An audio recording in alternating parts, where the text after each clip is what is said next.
আসসালামু আলাইকুম।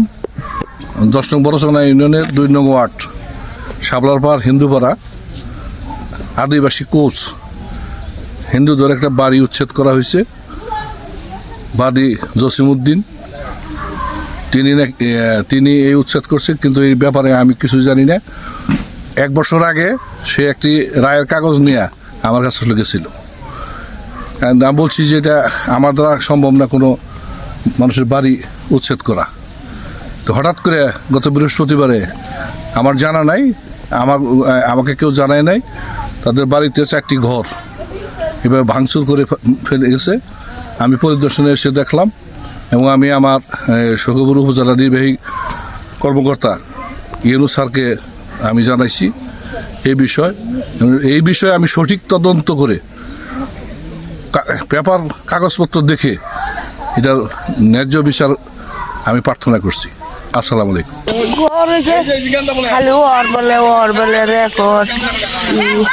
আমার তাও তো বানাই বাবা, আমি কখন এই ঘরটা কে ভাঙছে?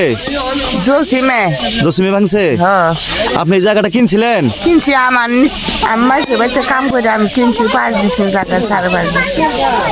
কার কাছ থেকে কিনছিলেন? বাবুরের কাছ থেকে। বাবুর আলীর কাছ থেকে? হ্যাঁ, বুঝনা ভাই করছে যে হাত পাও ফুলে গেছে,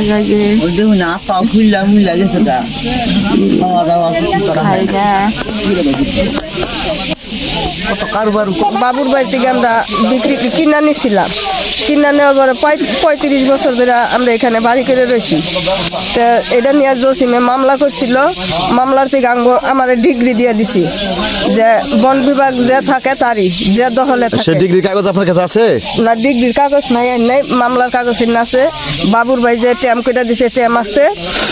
তারপরে সখীপুর বিচার চাইলাম, সবার কাছে, এলাকাবাসীর কাছে বিচার চাইলাম ঘর ভাঙ্গার কারণ। কত কারো মিনতি করলাম, কেউ করলো না। পরে আমার এলাকাবাসী সবাই কয় যে আমরা দেখবো, তোমার পাশে আমরা দাঁড়ামো। এই ঘটনাটা কবে ঘটাইছে? এই 2 দিন আগে, বৃহস্পতিবার দিন। আচ্ছা, এই ঘটনার এখন আপনারা কি চাচ্ছেন আসলে? আমরা ন্যায্য বিচার চাই, এই জসিমের বিচার চাই, আমার বাড়ি ঘর ভাঙ্গার। মধ্যে পড়ছে যেটা এই যে আছে বাড়ি ভেঙে হলাই দেন রাখবো, এটা আমার জায়গা, আমার বাড়ি ভেঙে হলাই দেন। পরে কইছি যে এটা তো আমরা জানি না, এটা তো আমরা জায়গা কিনে নিয়ে বাড়ি করছি, তাহলে এটা দেওয়ার রাখবো, করার রাখবো। কইছে কোয়ার পরে আজকে ভেঙে হলাই দেন। কইছে এটা টাইম দিন একটা, আমরা মানুষের কাছে যাই, যে এলাকার মানুষজন আছে তাদের কাছে যাই, কয় টাইম দেন যাব না, 1 সেকেন্ডও টাইম নাই, কয় এটা কুটের থেকে এসে এটা ভাঙন লাগবোই। পরে কইছে যে আমাদের এলাকায় তো আছে, মাতাব্বর আছে, চেয়ারম্যান আছে, তাকে জানানো লাগবো বিষয়টা, তাকে জানাইলে তারা এটার ব্যবস্থা করবে। একটা যে কোনো বিষয়ে যাবো, যে কোনো একটা বিষয়ে যাবো, তারপরে এটা কোনো কিছু না করে তারপরে কয় যে সময় নেই, ভেঙে ফেলাই দাও, সবকিছু ভেঙে ফেলাই দাও। ঘর বাড়ির সবকিছু বাইরে ছিঁড়ে ভেঙে ফেলাইছে, ভেঙেছে গেছে গা তারা। পরে আমরা এই জায়গায় এখন রিজার্ভ জায়গায় থাকি, পরে এখন আমরা গাছতলায় থাকি। জমিটা ছিল সোনালী মসজিদ, জমিটা বন বিভাগের রিজার্ভ খাস করতে জায়গা। এই জমিটা কিছু টাকার বিনিময়ে আমার দিয়েছিল, আমি কিনে নিয়েছিলাম। তখন আমি কিনে নেওয়ার পরে এই হিন্দু লোকগুলো বললো যে আমরা কই থাকি, তাহলে তুমি আমাকে একটু জায়গা দাও। আমি এবার কিছু টাকার বিনিময়ে এই জায়গাটুকু আমি তাকে দিছি। তারা বাড়ি বানিয়ে রয়েছে আজকে 30 থেকে 35 বছর। এখন জসিমউদ্দিন বলতেছে যে এই জমিটা আমার নামে রেকর্ড, এই জমিটা আমার, তোমরা জমিটা ছাইড়া দাও। তো এরা বলতেছে যে এটা খাস জমি, সরকারের বন বিভাগের জমি, আমরা জমি ছাইড়া দিব। হ্যাঁ, রেকর্ড হইলো কিভাবে? সে কোথা থেকে জানি কি রেকর্ড বানাই আই না, কোথা থেকে আপনার ম্যাজিস্ট্রেট আই না, পুলিশ আই না, দারোগা আই না, হুট করে গত 2 দিন আগে এই বাড়ি ঘরগুলো ভেঙে দিছে। এই ন্যাংরাতুর বাচ্চা, এরা খুব সমস্যায়। এরা কি খায়, কি এই অসহায় মানুষ গাছ তলে থাকতেছে। এটা পূর্ণ বিচার চাই আমরা এলাকারবাসী, সবাই বিচার চাই। আচ্ছা, আগে আপনি যখন কিনছিলেন একজনের কাছ থেকে, তখন কি আপনি খাস বলে কিনে নিছি? আচ্ছা, আপনি যখন বিক্রি করছিলেন তখন তো খাস বলে বিক্রি করছি। এত বছর পরে কিভাবে জমিটা রেকর্ড হলো? এটা কিভাবে রেকর্ড করলো এটা জসিমউদ্দিন জানে, এটা আমরা কেউ বলতে পারতেছি না। এখন আমাদের দাবি এই নিরীহ মানুষ এরা কোথায় থাকবো, এখন এই সুষ্ঠু বিচার। আমি মাননীয় সখীপুর প্রশাসনের কাছে বিচার চাই। আপনারা আসুন, এই এলাকার গরিব মানুষ সবাই এগিয়ে আসুন, এই নিরীহ মানুষের পাশে দাঁড়ায়। সখীপুর থানার ওসি সাহেবের কাছে আমি প্রার্থনা করছি, প্রশাসনের কাছে প্রার্থনা করছি, আপনারা আসুন, আমাদেরকে দেখুন আমরা কোন অবস্থায় আছি। স্যার, আমরা আপনাদের কাছে সুষ্ঠু বিচার চাই, এই জসিমুদ্দিন বিচার চাই। এর স্বামী পাচ্ছে না, এর পোলা গেছে কাজে, এও গেছে কাজে। এখন এর একটা ওই বুড়া বৃদ্ধ বেশি দেয়, আর ওই যে বউটা ওই ঘরে এর সময় মধ্যে 10টার সময় মানুষ একবারে ঘিরা অতমিকে ঘিরা দিয়া আমরা ব্যাংক পাখি নয় আইয়া এখানকার পুলিশ নয় আসে আইয়া সমানে বাড়ি ঘর ভাঙা শুরু করছে। ওখানে এরা তো বউটাই সমানে চিকাছি কি ঘর ভাঙ্গে পোলাখানি দাঁড়া দূরে জায়গা, ওখানে একটা মানুষও কেউ নাই। পরে বুড়ি যারে তাই না বাইকিরা ওই জন্য বহাই দিতাম, ওই কাঁপতে কাঁপতে ময়রা জায়গা। ওখানকার দাঁড়ারা কয় জানলারা একটু কেউ বাইকতে নেন গো, কয়েকে আমরা কার বাইতে নেব, আমরা ঘরে থেকে বাইকিরা দিচ্ছি, আমরা কার বাইতে নেব। পরে এনে একটা কুম্বল দেখ সারাদিন হয়েছি, পরে হয়েছিলাম। পরে সেই সন্ধ্যাবেলা তুমি থাকো, পরে ওই বাইকে নিয়ে ফিরছিলাম আমরা। আর ইয়ার এখন থাকো ট্রেনে আসলাম, আমরা সেটা ঘুরি জুড়ি দিয়েছিলাম, এমনি খাইয়ে এমনি করি। দেখার জন্য কোনো না, এই আত্মঘাতী কাম করছে, এই বাড়িঘর ভাঙ্গিয়া গেন্দা পলাই বানাচ্ছে। বাচ্চা এই বৃদ্ধ মানুষের একবারে মাংসা ভাঙ্গা, তার চলা হয় না। হেরে আমরা সন্ধ্যার সময় এদিকে বাড়িঘরে এই অবস্থা। পরে ভাঙ্গাচোরা করলে বৃদ্ধ মানুষটার ভ্যান দিয়ে ওই ব্যক্তি নিয়ে খেয়েছে, নাই তার ঘরে খাবার নিগা, নাই তার টেয়া বসা, নাই তার কিছু। পরে আমরা রাইতে আসছিলাম, রাইতে আসার পরে দেখলাম যে এই অবস্থা। পরে মনে করুন আমরা কিছু পয়সা পাতি চাল টেল দিতেছি, আর খাইতেছে। এখন তো কাম করে খায়, আর কামের লোক কোনো তো যায়, আর এই অবস্থা ছিল তো কাম করা হয় না, কামেও যা হয় না। তাইলে মনে করুন আসলে সুস্থ বিচার যেটা, সূক্ষ্ম বিচার যেটা, এটা করে দেন বাড়ি বানাইছে। হ্যাঁ, তার জায়গা পাইলে মাঝে কাছে নিব, হ্যাঁ কিনা জায়গাতে নাই কাজছি। এটা এই রেকর্ড করলো, জীবন ভরা শুনলাম এটা খাস। এটা জমিন আছে আমার দাদার জমি, এটা বেচছে বাবুর কাছে, বাবুরে দিছে 5 সাড়ে 5 ওরে, আর 9.5 দিছে দিগিনদারে। দেওয়ার পরে অনহনি যে রেকর্ড করছে দোষী, কেমনি রেকর্ড করলো কিছু মাছ আপনারা এটা নিয়ে সূক্ষ্ম ব্যবস্থা করে দেন। আমি কুশ রতন কুমার রায়, আমি বাংলাদেশ কুশ আদিবাসী ইউনিয়নের কেন্দ্রীয় সভাপতি। আমি কুশ ইউনিয়ন চুং সংগঠন নিয়ে কাজ করি। এখানে আমাদের একটি আদিবাসী কুশ পরিবার নির্যাতিত হয়েছে। আমি শোনামাত্র এখানে আসলাম। এখানে যা আমরা দেখতে পেলাম, এখানে এই পরিবারটা দীর্ঘ 35 বছর যাবৎ এখানে বসবাস করতেছে, খাস ভূমিতে আর কি।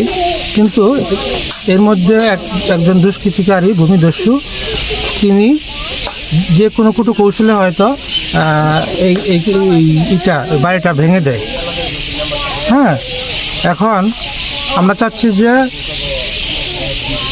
এটা ন্যায় বিচার হোক, এটা সুষ্ঠু তদন্তের মাধ্যমে ন্যায় বিচার হোক, এটা আমরা আশা করি। আমরা আদিবাসীদের মধ্যে এরা সব একদম নিরহ লোক, এরা যাতে বাস্তু হারা না হয়, এরা যাতে একটা স্থায়ী ঠিকানা পায়, আমি এর জন্য প্রশাসনের দৃষ্টি আকর্ষণ করছি। আচ্ছা, আমাদের যে হিন্দু যে সম্প্রদায় হিসাবে যে আক্রমণ যে শুরু জসিমুদ্দিন যে চালাইছে, এই শুরুতে আমরা যে দেশে থাকতে পারবো এবং পারবো না, এ তো আমাদের হিসাবে চলে না। যেমন শহরে আমরা বসবাস করতেছি যাবৎ 30-35 বছর ধরে। এর মধ্যে আমাদের বাড়িঘর ভাঙচুর কইরা টাঙ্গাইল তো না না, ঢাকা তো না না, পুলিশ আনে, দারোগানে একটা কথা বলুন যায় না, ধৈর্য নিব মহিলা, ধৈর্য নিব পুরুষ। এবং একটা কথা যদি বলি, তোমাদের ধৈর্য নিয়ে যাবো গা, কীভাবে ধৈর্য নিয়ে যাবো গা, কয় যায় ইনো জসিমুদ্দিন রেকর্ড সম্পত্তি রাই ভাইয়া, হ্যাঁ দহলে গেত আছে। এবং আমরা আগে বলছি যে এটা খাস জমিন, দহলে থাইকে আমরা বসবাস করতেছি। এবং জসিমুদ্দিন কয় যে আমার রেকর্ড 6 সম্পত্তি। কিভাবে হইল? কারণ চাচ্ছি যে আমাদের যে বাড়িঘর যে ভাঙচুর করে যায় গেল গা, আমাদের বাড়িঘর এইখানে থাকবো, এবং আমি এইখানে চাই যদি না হয় যেখানে বিচার আছে সেখানে আমি চলে যাব। ঘটনা আমাদের মনে করেন জমি তো ছিল আমার এই জমিটা বিক্রি করা হয়েছে সোনালী গাছে। আচ্ছা সোনালী গাছে হচ্ছে বাবুর গাছ হচ্ছে কালীচরণ। আচ্ছা জমিটা খাস করে 3 বেচা কিনেছে। আচ্ছা এখন হ্যাঁ রেকর্ড সাথে দাবি করতেছে যে না এটা আমার রেকর্ড করছে, আমার আগে করছে। এই সাথে ইয়ার আগে মামলা করছিল, মামলা করার পরে ওই আপনার রিজার্ভ হিসাবে কিন্তু ওরা খারিজ করে দিছে, খারিজ করে দেওয়ার পরে ওইভাবে রয়েছে। তারপর নোটিশ করছে কিনা এটা আমরা জানি না, গোপন করছে কিনা। হঠাৎ করে এই যে দিন এই লোকজন নিয়ে এসে যে আমরা জমিন পাইতেছি এইভাবে ভাঙচুর করছে। লোকজন নাই, তখন কেউ বাড়িতে কেউ ছিল না? না কেউই ছিল না। এটা উপযুক্ত বিচার চাই আমরা।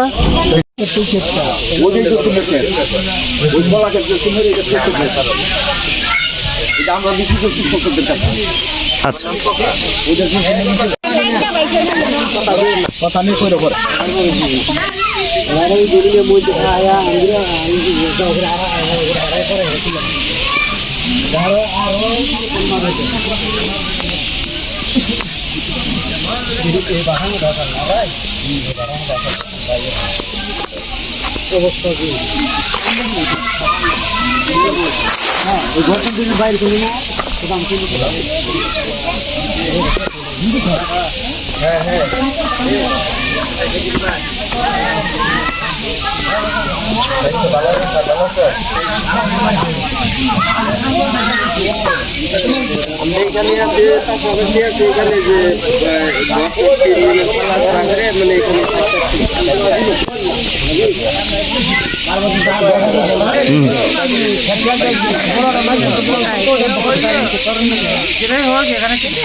ভাই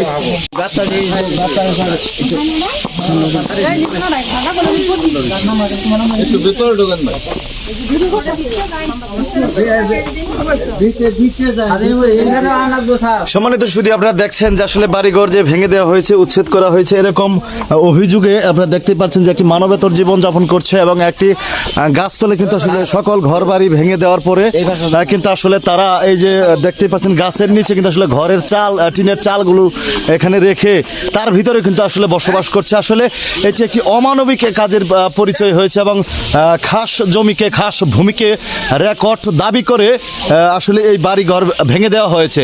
একটি হিন্দু সনাতন ধর্মাবলম্বী অর্থাৎ হিন্দু পরিবার, আদিবাসী কোচ একটি পরিবারের উপর এই অমানবিক কাজের নিন্দা জানিয়েছেন এবং আমরা সখীপুর উপজেলা প্রশাসন সহ সকলের কাছে আমি সুদৃষ্টি কামনা করছি। বিশেষ করে আমাদের সখীপুর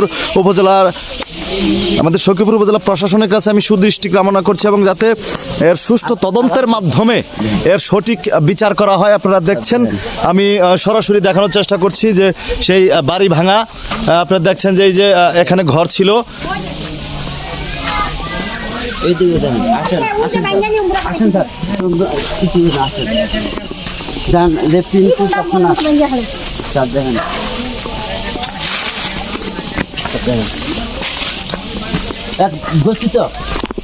সবকিছু সুন্দর